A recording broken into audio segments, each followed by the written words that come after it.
جج صاحب، آپ سے توہین عدالت برداشت نہیں ہوتی تو ہم سے توہین رسالت کیسے برداشت ہوگی؟ یہ سنہری حروف سے لکھے جانے والے الفاظ عظیم عاشق رسول، مجاہد اسلام، غازی علم الدین شہید رحمۃ اللہ تعالی علیہ کے ہیں کہ جن کا یوم شہادت 31 اکتوبر 1929 جب آپ نے جام شہادت نوش کیا۔ یہ بتاتا چلوں کہ غازی علم الدین شہید وہ ہستی ہیں کہ جب علامہ محمد اقبال رحمۃ اللہ تعالی علیہ اور سید دیدار شاہ صاحب ان کو لحد میں اتار رہے تھے تو علامہ اقبال نے کہا تھا اسی تے گلاں ہی کردے رہ گئے، درکھانا دا منڈا بازی لے گیا۔ اور جس پاکستان میں ہم رہتے ہیں اس کا جو تصور پیش کرنے والے علامہ محمد اقبال اور پاکستان بنانے والے قائد اعظم محمد علی جناح، ان کا کیا نظریہ ہے وہ بھی عرض کرتا چلوں۔ غازی علم الدین شہید کے لیے تحریک چلانے والے کا نام علامہ محمد اقبال رحمۃ اللہ تعالی علیہ، اور غازی علم الدین کا کیس لڑنے والے عظیم مجاہد کا نام قائد اعظم محمد علی جناح ہے۔ تو ہمیں تو ایسا پاکستان چاہیے کہ جہاں پر ناموس رسالت پر کسی قسم کا کوئی کمپرومائز نہیں ہو سکتا۔ یہ بھی عرض کرتا چلوں کہ غازی علم الدین شہید رحمۃ اللہ تعالی علیہ اتنے عظیم مقام اور درجے پر فائز تھے کہ جب میاں والی جیل میں آپ کو قید کیا گیا تو شیخ الاسلام والمسلمین خواجہ محمد قمر الدین سیالوی رحمۃ اللہ تعالی علیہ آپ سے ملنے کے لیے گئے۔ یہ بڑا ہی ایمان افروز لمحات تھے کہ شیخ الاسلام والمسلمین خواجہ قمر الدین سیالوی غازی علم الدین کے ہاتھ چومنے کی کوشش کر رہے ہیں اور غازی علم الدین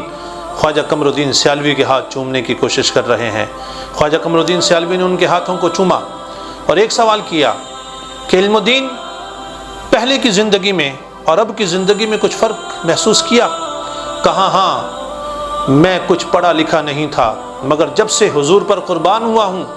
حضور کے نام پر بکا ہوا ہوں، اس دن سے اللہ تعالیٰ نے ہر قسم کے علوم مجھے عطا فرما دیے۔ اور دوسرا کہا، خواجہ قمر الدین سیالوی نے پوچھا کہ غازی علم الدین کیا حضور کا کبھی دیدار ہوا؟ تو غازی علم الدین شہید کہنے لگے کہ خواجہ قمر الدین سیالوی، میں نے زندگی میں کبھی حضور کا دیدار نہیں کیا تھا، اب لا تعداد مرتبہ حضور کا دیدار بھی کر چکا ہوں، نہ صرف کہ خواب میں بلکہ حالت بیداری میں بھی حضور علیہ الصلاۃ والسلام کی زیارت کئی دفعہ مجھے نصیب ہو چکی۔ اور دوسری بات جو غازی علم الدین شہید رحمۃ اللہ تعالیٰ نے فرمائی، کہا خواجہ قمر الدین سیالوی، انگریز جھوٹ بولتا ہے کہ مجھے اتوار کو پھانسی ہوگی، کیونکہ انگریز نے اعلان کیا ہوا تھا کہ اتوار کو آپ کو پھانسی ہوگی۔ کہا انگریز جھوٹ بولتا ہے کہ مجھے اتوار کو پھانسی ہوگی، میرے آقا نے مجھے فرمایا ہے کہ علم الدین ہم جمعرات کو تمہارا استقبال کریں گے، تو جمعرات تک تو مجھے موت نہیں آتی۔ اور ایسا ہی ہوا، ملک گیر ہنگامے ہوئے اور پھانسی انگریز کو روکنا پڑی، اور پھر جمعرات کے دن غازی علم الدین شہید رحمۃ اللہ تعالی علیہ نے جام شہادت نوش فرمایا، اور حضور علیہ الصلاۃ والسلام نے ضرور ان کا استقبال فرمایا ہوگا۔ اور پھر میاں والی سے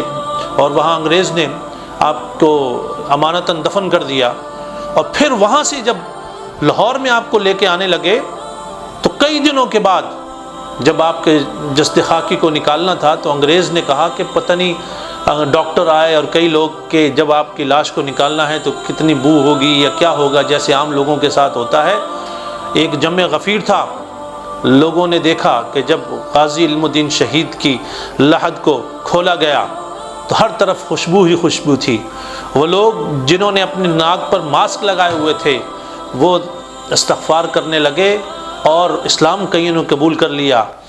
تو غازی علم الدین شہید رحمۃ اللہ تعالی علیہ کو پھر لاہور میں آپ کو جو جنازہ تھا،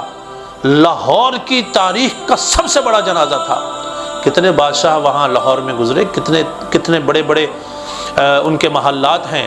مگر جو حضور کے نام پر بک جاتا ہے حضور علیہ الصلاۃ والسلام پھر ان کا چرچا کر دیتے ہیں۔ تو اس وقت ہم ان لوگوں کو ماننے والے ہیں کہ جو ان نظریات پر جو غازی علم الدین شہید کا نظریہ تھا، علامہ محمد اقبال اور قائد اعظم محمد علی جناح،